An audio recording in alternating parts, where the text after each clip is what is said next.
Hello, everybody. Today we learn English grammar, English and American literature.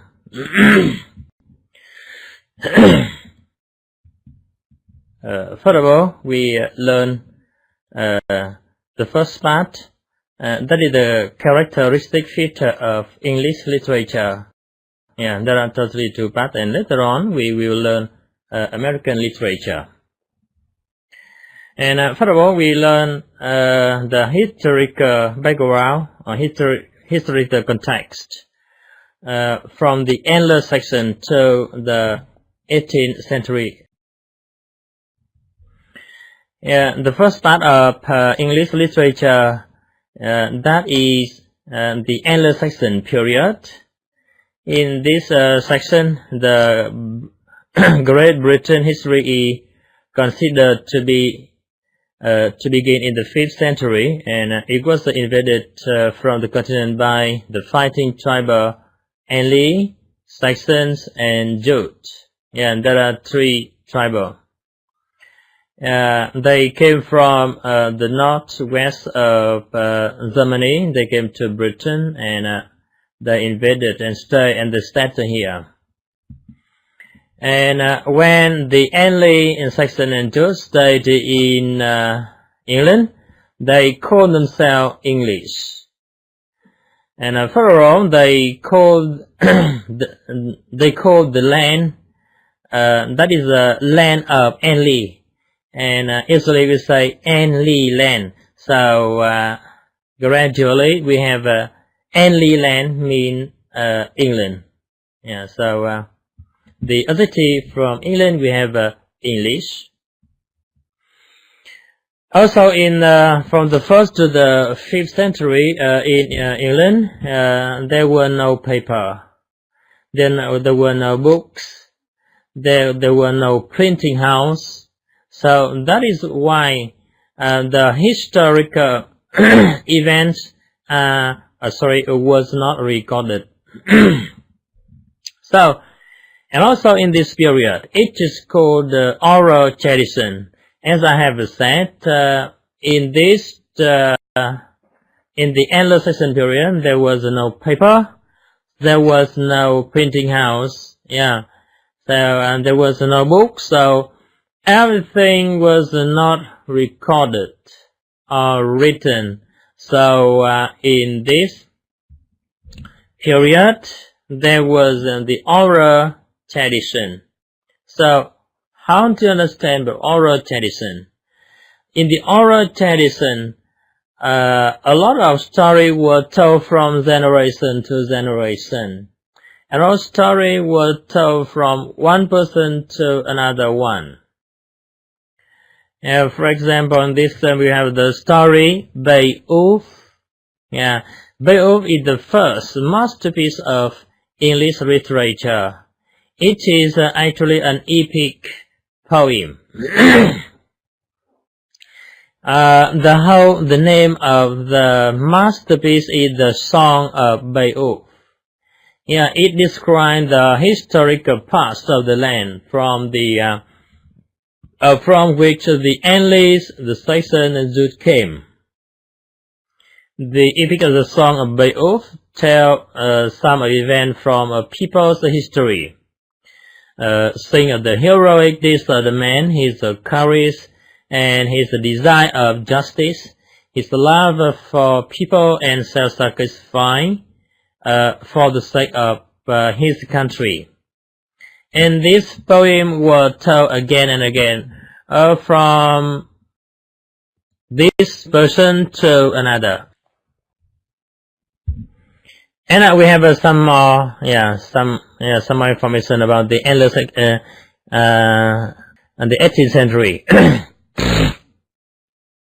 The next period we have the Anglo-Norman period in the years of 1066.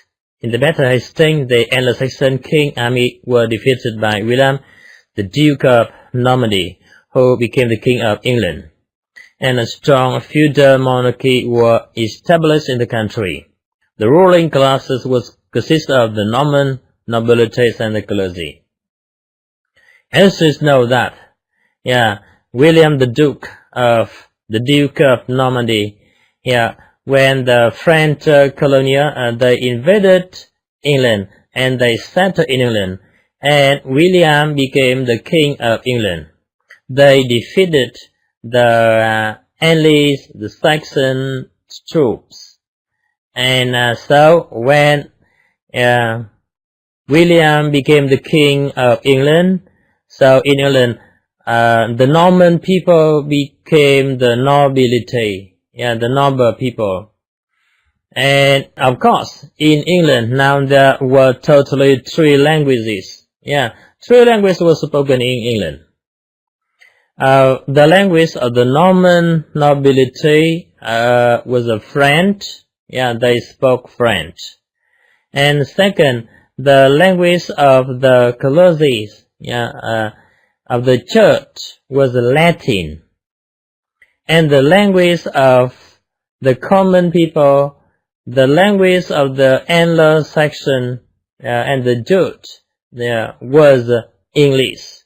So there were 3 languages used in this or spoken in this period. They were French, Latin, and English.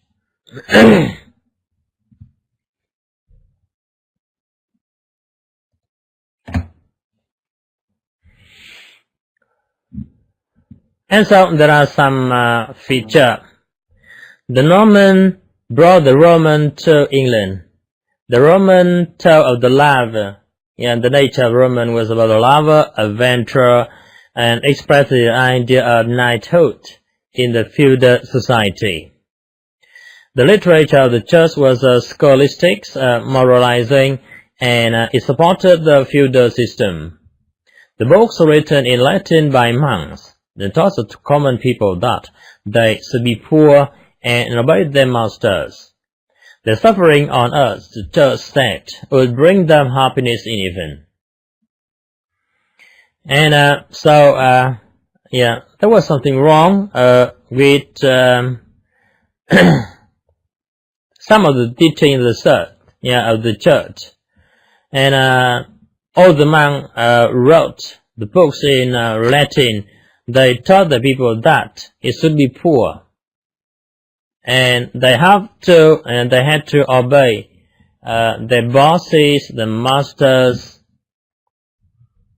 The Anglo-Saxon composed their own popular poetry. The main genre was fabulous. They were funny story about the town people, and the bestiarial stories. Those are the story in which the characters was animals.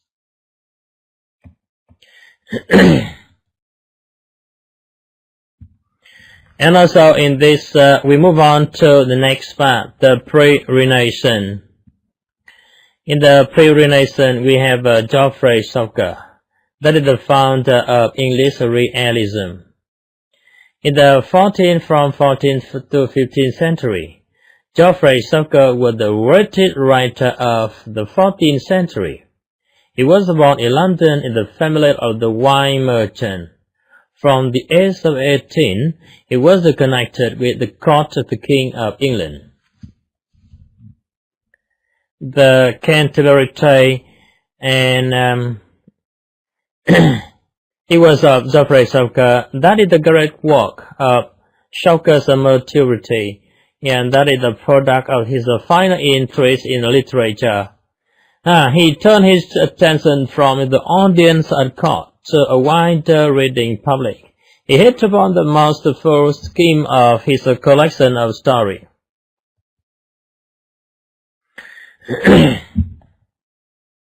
The Canterbury Tale is the great work of Chaucer's maturity. The product of his final interest in literature. And there was a lot of story that he collected. Actually, Canterbury Tale is a collection of story in verse, told by people of different social standing. Chaucer had planned totally 120 stories, but he only wrote total 24. Because he was dead. He died when he collected, when he wrote only 24 stories. Canterbury Tales was the first great work in verse in English literature.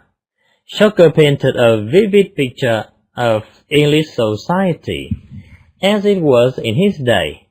Each of his characters was given as an individual typical of his country and his time.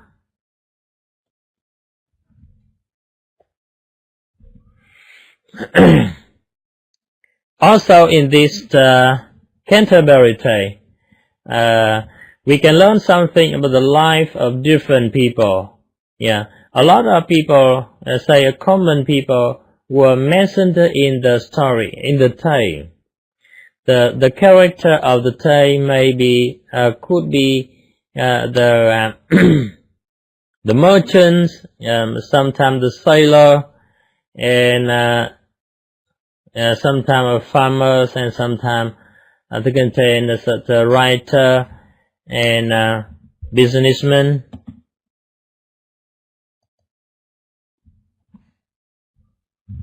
And there was a lot of people who ran into they went to Canterbury Tale in order to come to a shrine to say their prayer to the god. And Geoffrey Chaucer collected stories from different people when they have pilgrim meets. Now the next, that is the literatures of Renaissance. In the 15th and 16th century, capitalist relations began to develop in Europe. The former town people became bourgeoisie. The bourgeoisie fought against feudalism because it held back the development of capitalism. The decay of feudalism and the development of the capitalist relation were followed by a great rise in the cultural life of Europe. There was an attempt at creating a new culture which would be free from the limitation of the feudal ideologies of the Middle Ages. The epoch was characterized by a thirst for knowledge and discovery, a powerful development of individuality. There was a revival of interest in the ancient culture of Greece and Rome. In this case, Renaissance, in French, it means rebirth. The study of the works of the ancient philosophers, writers, artists, helped the people to widen their outlook, to know the world and the man's nature.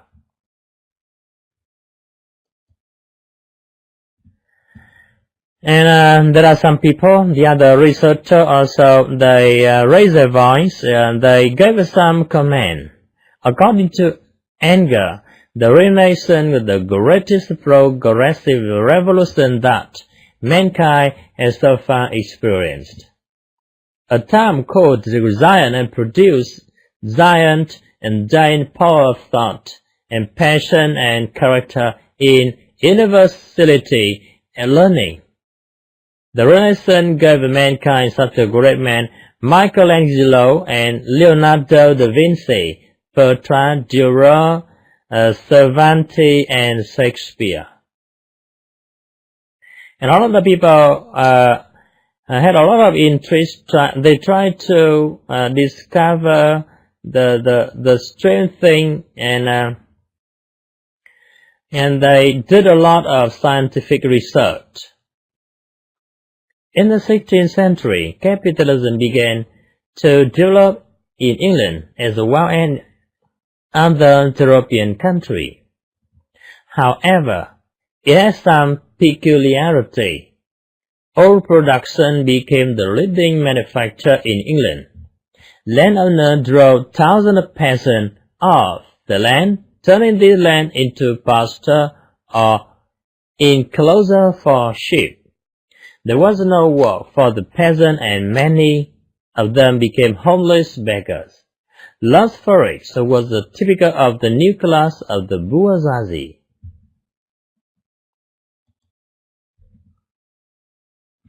And now we learn, for the literatures of Renaissance, we learn something about William Shakespeare. The great English playwright and poet. William Shakespeare was born on April the 23rd in the 1564. In the small town of Stratford-upon-Avon.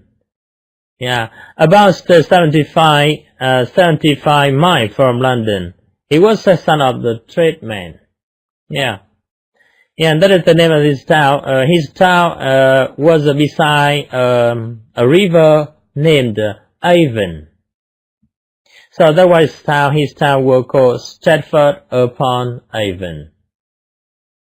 Shakespeare is the author of 2 poems, 37 plays, and 154 sonnets. His creative work is usually divided into 3 periods.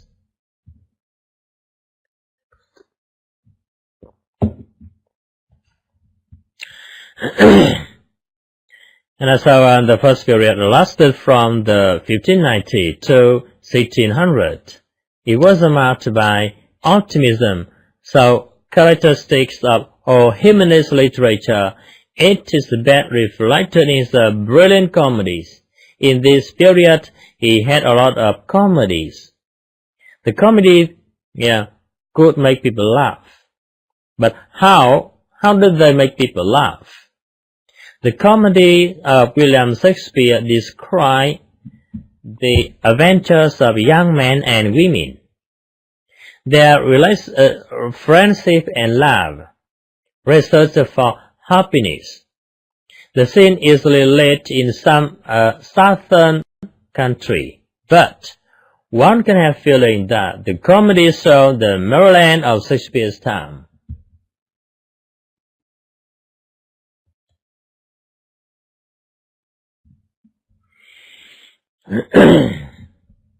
Now we move on to the next. Thus goes the literature of lesson continues with William Shakespeare. Now we have some features of the comedy. The comedies are easily based on some misunderstanding that creates comic situation.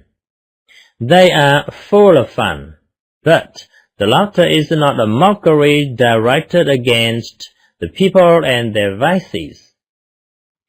Shakespeare never moralized his comedies. He laughed with people, but he didn't laugh at them. His comedies are filled with harmonious love for people and the belief in the nobleness and kindness of human nature. And the next we have the next kind of play.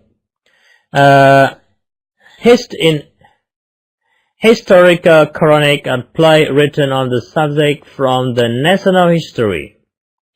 Shakespeare's chronics cover a period of more than 300 years of English history, from the rule of King John in the 12th century up to the 16th century. However, the main subject of the chronics are not the life and the face of the king, but history itself and the development of the country.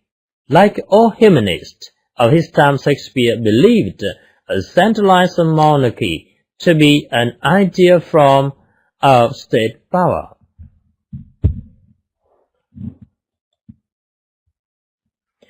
And also the next, there are three kinds of play. We have comedies and we have chronics.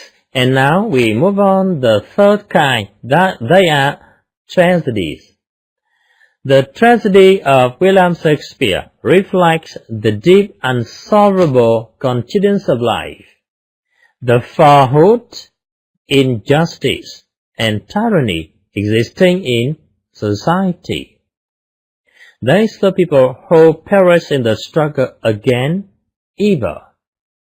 The tragedy, like the chronics, are also based on the real event, but there is a considerable difference between the two genres. The playwright raised the great problem of the good and evil in both, but in the chronics they are mostly linked with the political themes, the question of the state and the public life of the period described.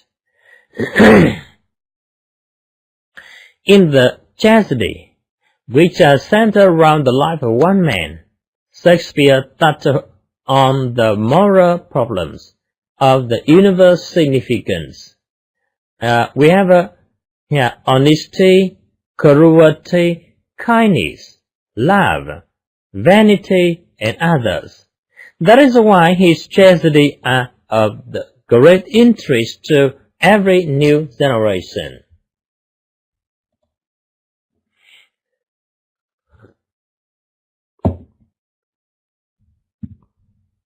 And now we move on to the next literatures of the Enlightenment, and so the literature of the 18th century. I have just gone through the literatures, English literature from the 5th century to the 15th century, and now we move on to the 18th century English literature. The 18th century saw the Great Britain rapidly growing into a capitalist country. It was an age of intense industrial development. New mills, manufactures appeared one after another. Small towns grew into large cities. The Industrial Revolution began. The new machinery was invented that turned Britain into the first capitalist power of the world. While in France, the bourgeoisie was just beginning a struggle against feudalism, the English bourgeoisie had already become one of the ruling classes. The English bourgeoisie became very strong. They had a big fleet. In spite of the progress of industry and culture in England, the majority of English people was still very ignorant. It means very stupid. A lot of people are of low information. Not all. They don't have. They have a negative knowledge. They didn't know a lot of things about the world around them. They were very ignorant. That is why one of the most important problems and to face the country was the problem of education. So they need to educate people, especially the common people. Because a lot of common people was not very intelligent. They were ignorant.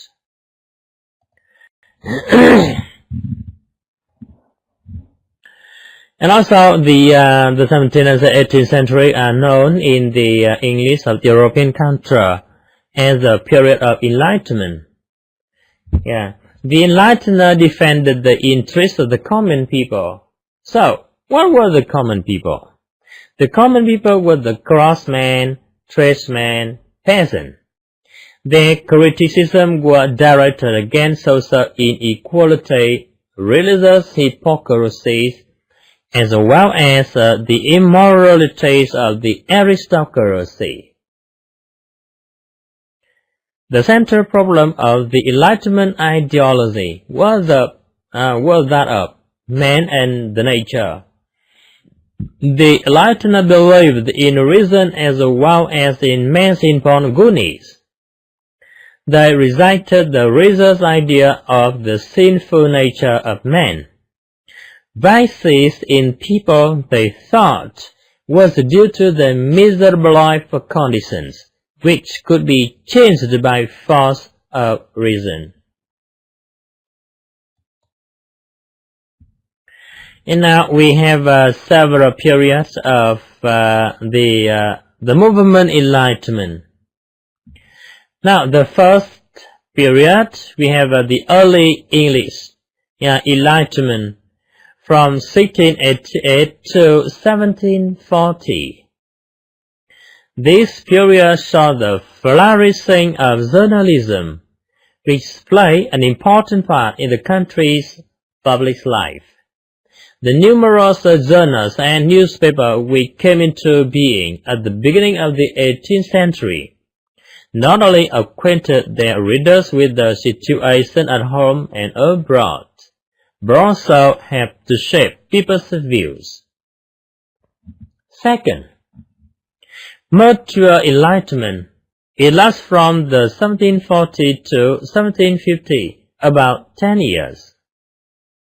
The social moralizing novel was born in this period. It was represented by the works of such writers as Samuel Richardson. We also have Henry Fielding and Tobias Smollett.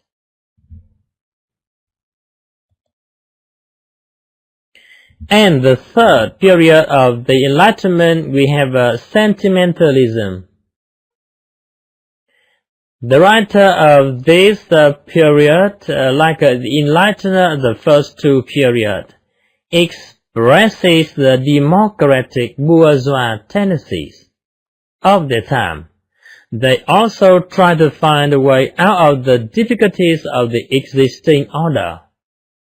However, while their predecessor believed in the force of intellect, they consider feelings or sentiments most important. The principal representative of sentimentalism in the genre of the novel were Oliver Goldsmith, Lawrence Sterne, and in drama we have Richard Sheridan.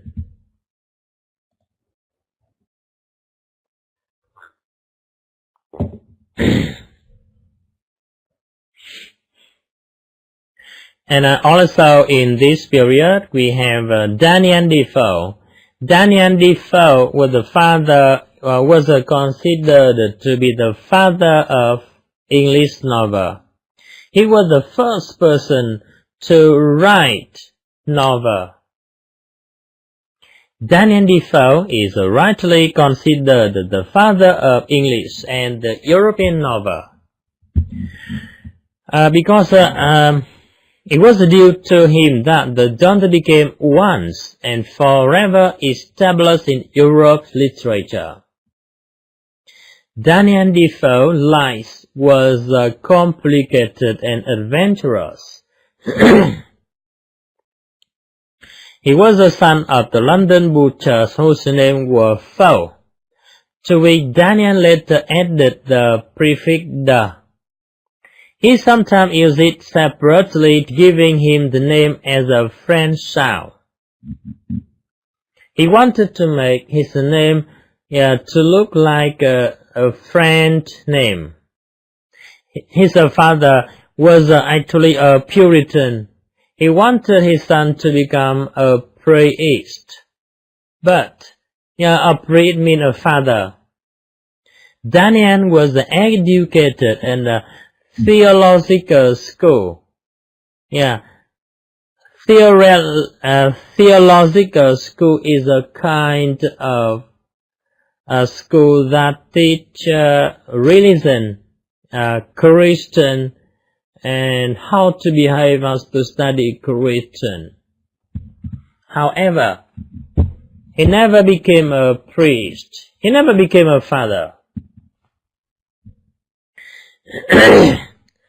Daniel Defoe became a merchant, first in wine, then in hosiery.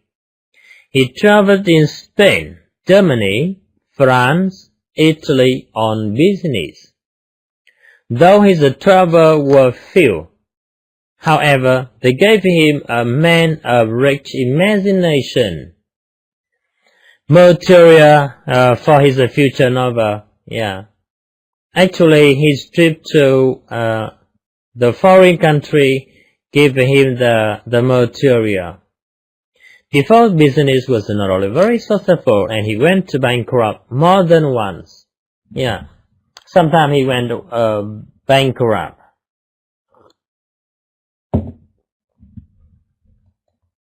And I become broke. And the next, the second writer, Jonathan Swift. Yeah, he was a great satirist. Jonathan Swift was quite different from Defoe. Yeah. The great satirist in the history of English literature was Jonathan Swift.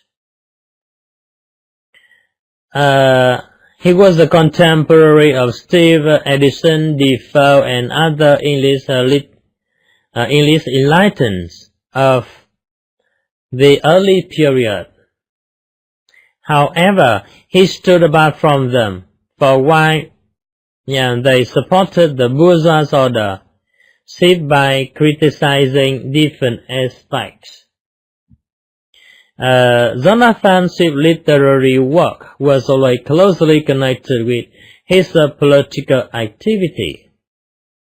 In the numerous political and pamphlets, Swift ridiculed different spheres of life and of bourgeois society. We have a law, words, and politics.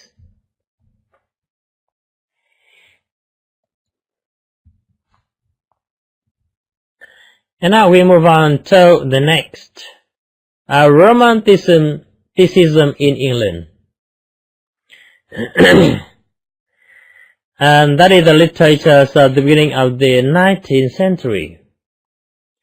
And Kamak, a researcher, stated that Romanticism literature was the reaction of different strata of society to French bourgeois revolution and to the Enlightenment connected with it. The people were disappointed with the outcome of the revolution.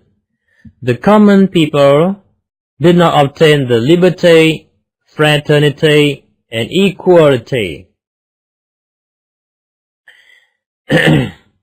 England went through the so-called Industrial Revolution that gave birth to new class. It is the proletariat. The Industrial Revolution began with the invention of weaving machine, which could do the work of 17 people. The weavers that were left without work thought that the machines were to blame for their misery.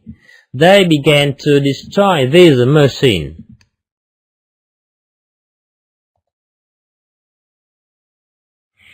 Now, Romanticism in England. The Industrial Revolution in England, as well as the French bourgeois revolution, had a great influence on the cultural life of the country.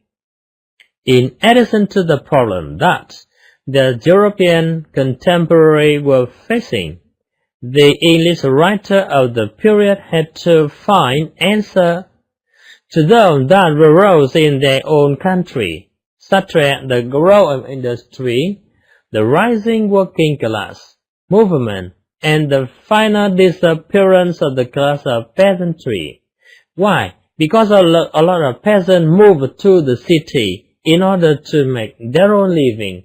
So that is why a lot of people say that there was no the class of peasantry anymore.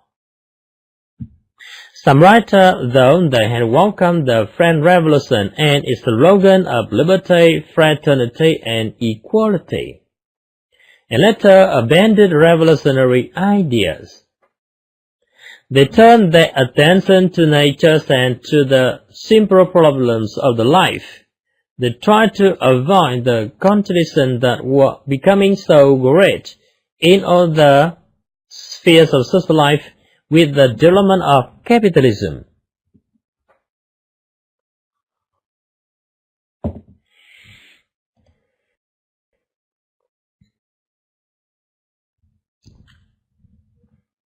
The Romanticists paid a good ideas of attention to the spiritual life of man.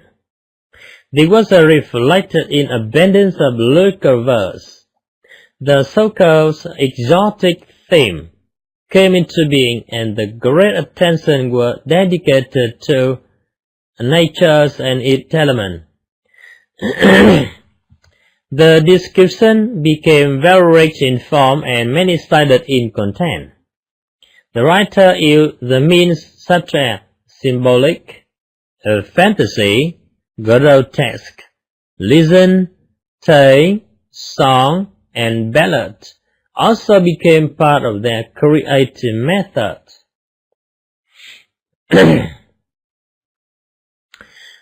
In this period, we have Robert Burns. The Robert Burns. Robert Burns is considered one of the greatest poets. His song, his poem are known and loved far beyond the limit of his country. The years of Burns' creative work belong to the period known in English literature as pre-Romanticism. Burns' poetry has a feature from Enlightenment to Romanticism, and his love for nature and his singing of beauty, his rebellious spirit has much in common with many revolutionary romanticists.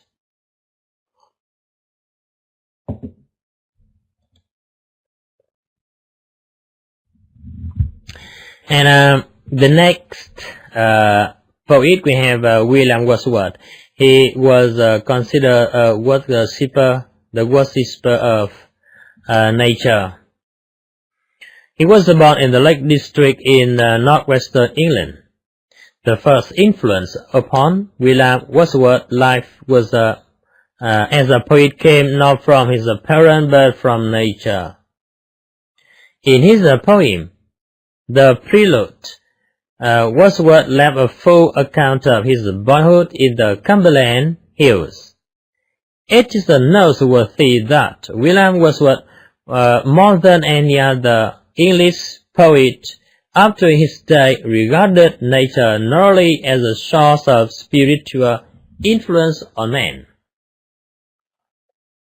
but as a moral teacher who can teach us more than all the sages can. Nature was his religion. The difference between the present landscape and the remembered picture of the mind made the poet, as a worshipper of nature, meditate upon his feelings for nature.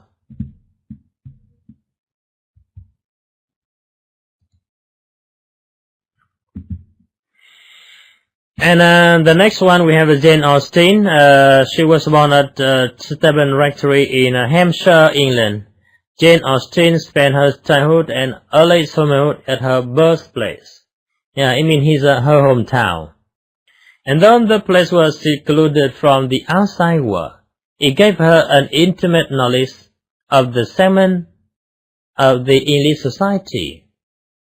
The landed gentry that was provide the material for most of her fiction. As a matter of fact, Jane Austen began writing when she was still a good little girl, and by 1787, she was already started to write stories. Jane Austen's concept of narrative perspective is unique and innovative. Each of her works features a central character through whose eyes we view the world of the novel, which is essentially based on that of the Austen's own.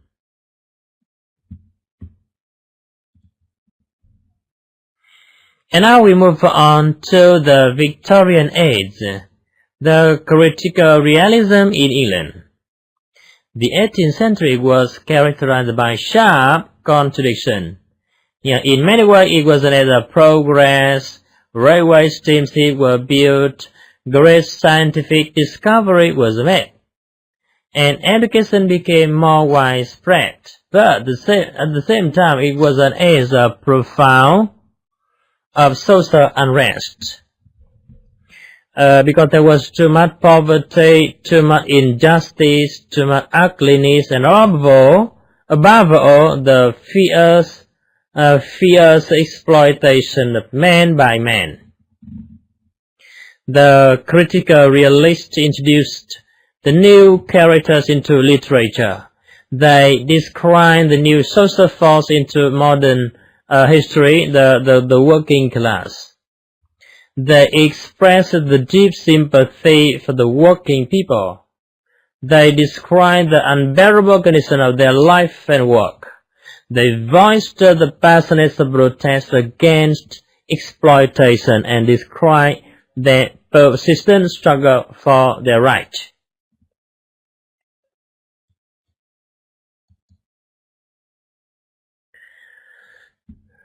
And now we'll make this takeaway. Takeaway give a vivid description of the upper classes of societies and their mode of life, manner and taste. He showed their pride and tyranny, their hypocrisy and snobbishness, and their selfishness and general wickedness. His knowledge of human nature he brought, and his portrayal of it is clearly analytical.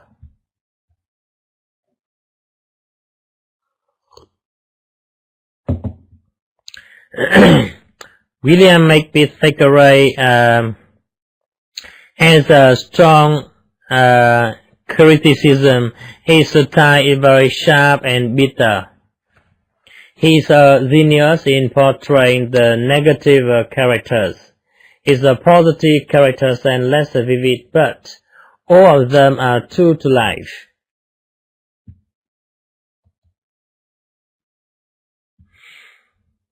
And in this period, we also have Charles Dickens. Dickens wrote about the poorest, the most unprivileged section of the population. He looked into the darkest corner of the lost city and there found the victim of capitalism. And Dickens' immortal works became an accusation of the bourgeois system as a whole.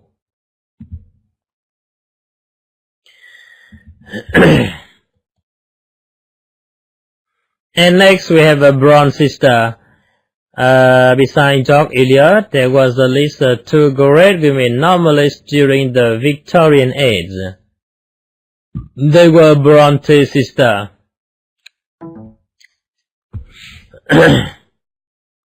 Actually, they were novelists. They can write, and they wrote about the life, and and also the situation that a lot of events happened. The sisters were born in the family, a poor country, the clergyman at Harrow, Yorkshire, in northern England. And in this case, Jane Eyre is the best literary production. Yeah, it also was a novel. Yeah, this is a novel. Is a passionate story of the love between the governess and the married man. And now we move on to the 20th century of English literature. In the 70s of the 19th century, the most writers on social problem believed that the science alone would finally sweep away all human misery and bring the civilization to all. Men of science was greatly admired when they were invited to speak in public hall, and express their opinions on all kinds of subjects. Many of these scientists believed in positivism and spread their demagogic ideas among people.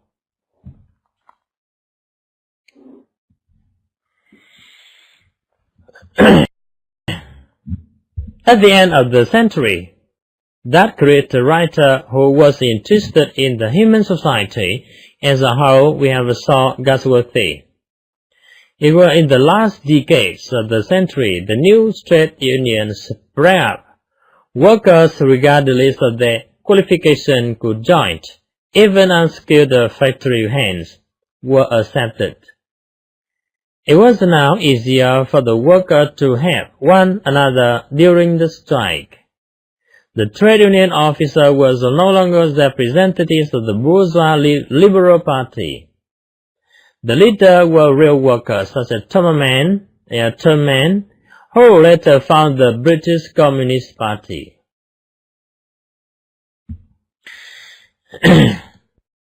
Now next, we have the Fabian. The Fabian thought they fully depended on the careful scientific organization of society, which they hoped they would lead the country to the state capitalism.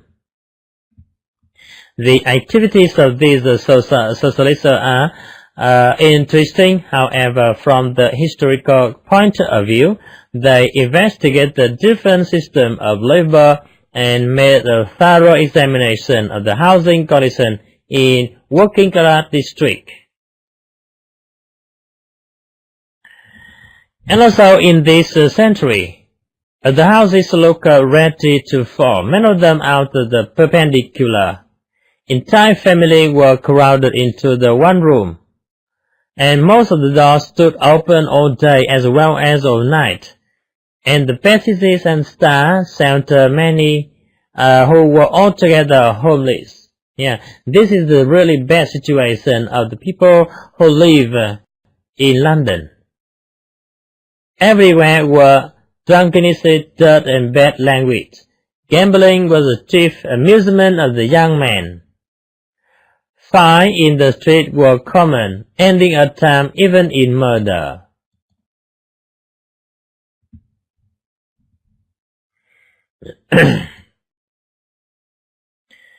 Also in this century, we have the collectivism was a nice word to draw attention to the masses away from the class struggle. He appealed to the pride of the country, boasting that the Britain was the richest country in the world. That every man would be sure of a good living if he and his fellow workers fought for the good of the empire.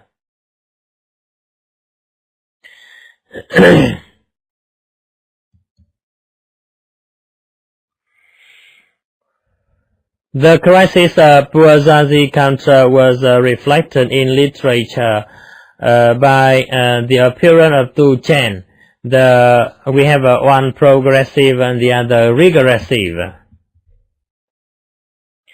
And the writer of the regressive chain, by the way, to protest against the severe reality, to lead the reader away from life into the world of dreams and fantasy.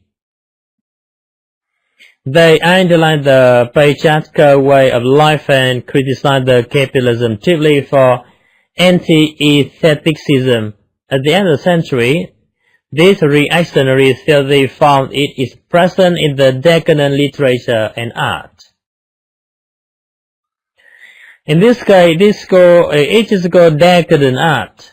Beautiful as it is, it's reactionary in its very essence, since it rejects the realism in art and appreciates the outer form of art more than the content. No matter how sharply the representative of this new trend criticize bourgeois society for its anti-aestheticism and lack of the spiritual culture. In this part of the century, we have George Bernard Shaw. George Bernard Shaw, a great writer. He composed many pamphlets. Sometimes he writes a novel, sometimes he writes a pamphlet, and especially he can write plays in order to illustrate his criticism in the English stage.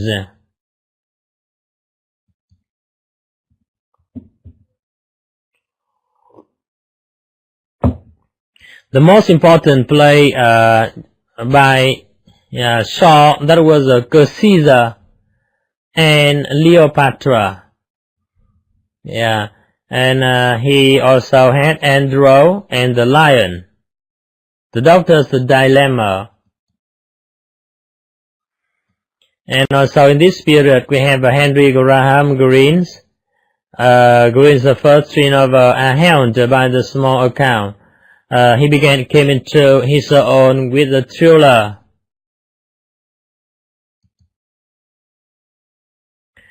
And Henry Graham Greene also had a novel called Brighton Rock.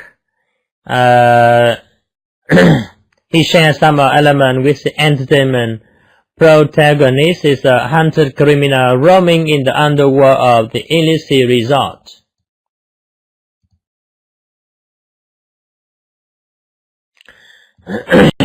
And now we move on to the next kind of literature. That's called 18th century American English. American literature. Now, first of all, we have some kind of historical background. That is the colonization of the American continent.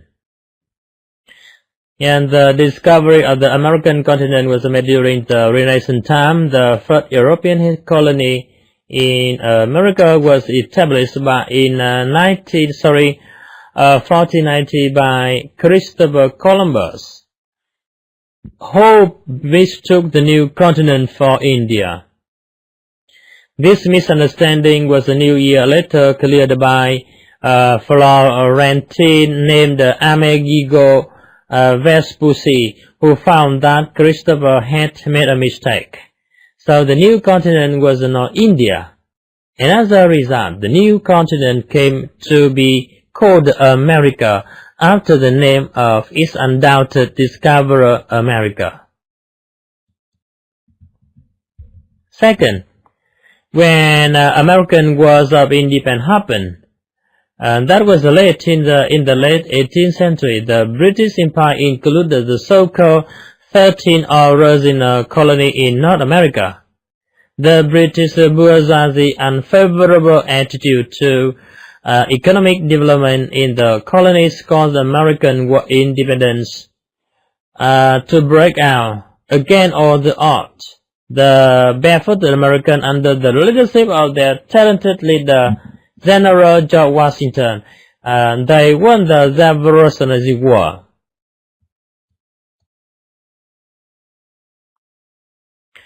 And also in the history background, we have the Free Grant. In the first half of the 19th century, the young American Republic strengthened its newly born independence by expanding its territory westward and southward. 9 new states were set up on the western land. The United States government applied the New World, the Monroe Doctrine, and so the idea of the Monroe Doctrine may be roughly summarized as American for the Americans. And 4, in this case we have slavery. A lot of people moved to Africa, and they caught a lot of people here, and they moved them to the America in order to sell them as slavery.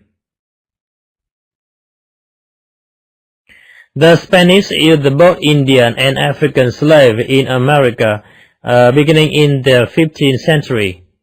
And in the 1619, the Spanish ships carried cargo of African to colonial Jamestown. They were the first African that arrived in the region that became the United States. In 19th century American Romanticism, American literature began history in the colonial revolutionary period, which account discovery and exploration in America. The ideas of liberty, equality, and pursuit of happiness for all were realized, but only the privilege for the few. Poets and writers, being repelled by the dishonest practice of businessmen, turned to the common man. Romanticism sought beauty and happiness in the primitive life of American Indians. And also we move on to the next. We have some kind of things such as the problem of libertarianism and nature, they are all reflected in the literature. We have a war with man. And also in the next part we have the third part, that is a strong belief in the time of the good over the bad, the virtue over the evil. The writer of American Romanticism understands the life of the struggle between the good and the bad. They insist that the virtue should defeat evil. In the diva Tom Walker Washington Irving tells the story of the man who sold his soul to the devil. The setting of the story in the neighborhood of the Boston, Irving endowed the devil with all the characteristics of the American grabber. And 4. We have some of the features of the American Romanticism. That is the strong tendency to emphasize the importance of emotion over reasoning. The writer approached life with the most exclusive through emotion. It does not mean that American romantics reject the role of reason and the hard thing is the place of mind, but it is only the peculiarity of the creative method.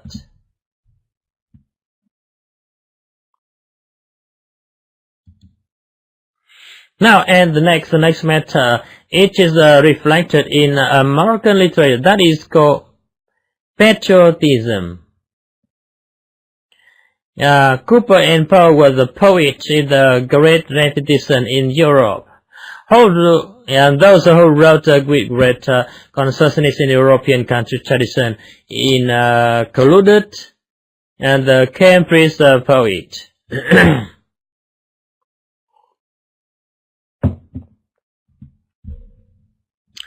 And there are some kind of novel and also story to show the patriotic and cultural journey. At the middle class we have as a spy, the stay of neutral ground.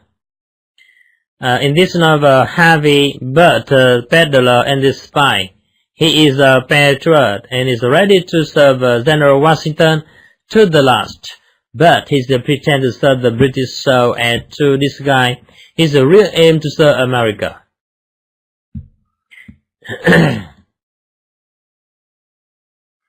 And now in the next we have Henry. In the 19th century American realism, we have the great American short story writer. Henry was born in William Sidney Porter. And before his name was changed, he had a bank officer work, cowboy, reporter, tramp, trying to find means of existence. He had to do a lot of job in order to make his own living. He has some of the novel here, maybe 273 short story.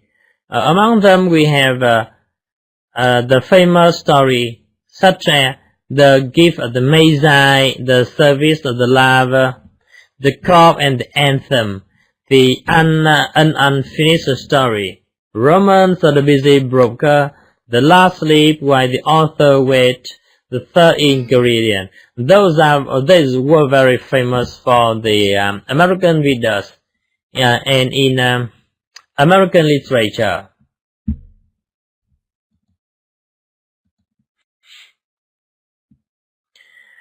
Actually, Henry was both a realist and romantic. Henry was also an outstanding humanist and enriched American literature in a series of story type. Anecdote, monologue, dialogue, grotesque, satirical, and paradoxical.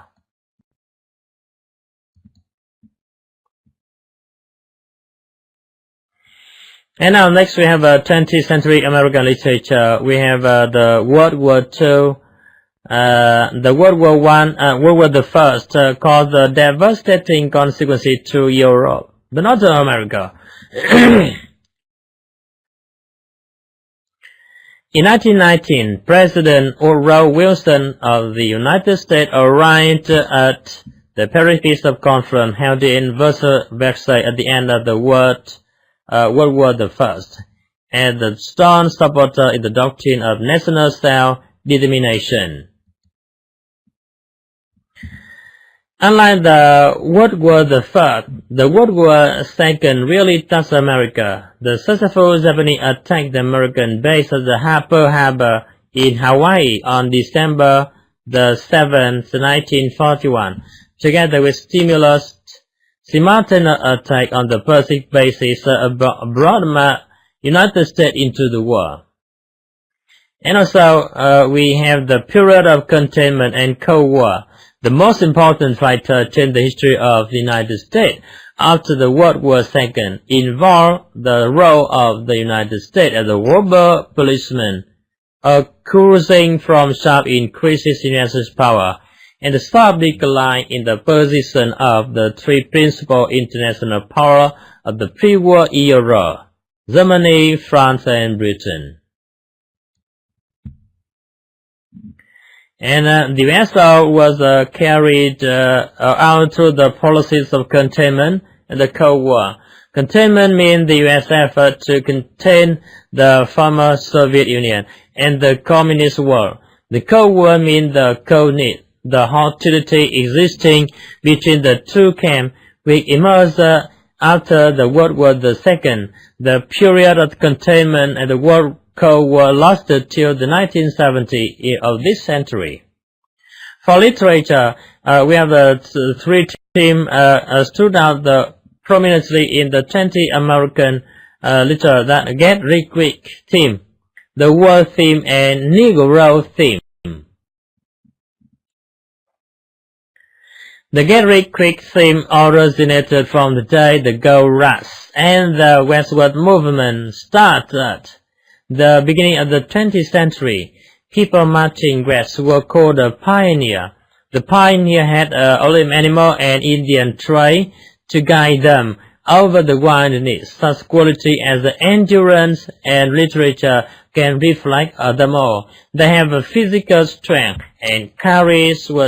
Actually, they were very essential for them to cope with the hardness of the nature.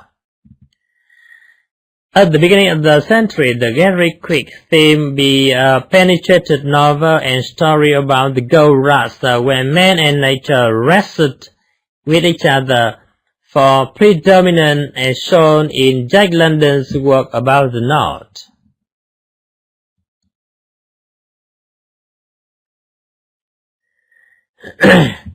And in the literature, we have the theme of war, and which description of horror and brutal reality that were brought about. And in this we also have Jack London. Jack London is a praise of strong-willed people struggling with severe nature, and tricks of fortune. He was born Gottlieb John Griffith London in San Francisco, California. Jack London's life was one unending toil. After completing grammar school, London worked at various odd jobs. Yeah, he also has a lot of story and also novel. The most famous one, that was The Call of the Wild, Sea-Oop, or The Iron Heel, Martin Eden, and The God of his father, or The Children of the Fraud. He was a very famous writer. And the next one we have Ernest Hemingway. Yeah, he was a famous writer of the American literature, a writer of the Iceberg Principle. Ernest Hemingway wrote a lot of story, and he was a first-class story writer. We have some kind of The Sun Also Rise, and The Farewell to The Old Man. Yeah. And next we may Hemingway believed that all the relationships must end in destruction and in death. He had a lot of famous novels like For Whom the Bell Toll, The Old Man and the Sea.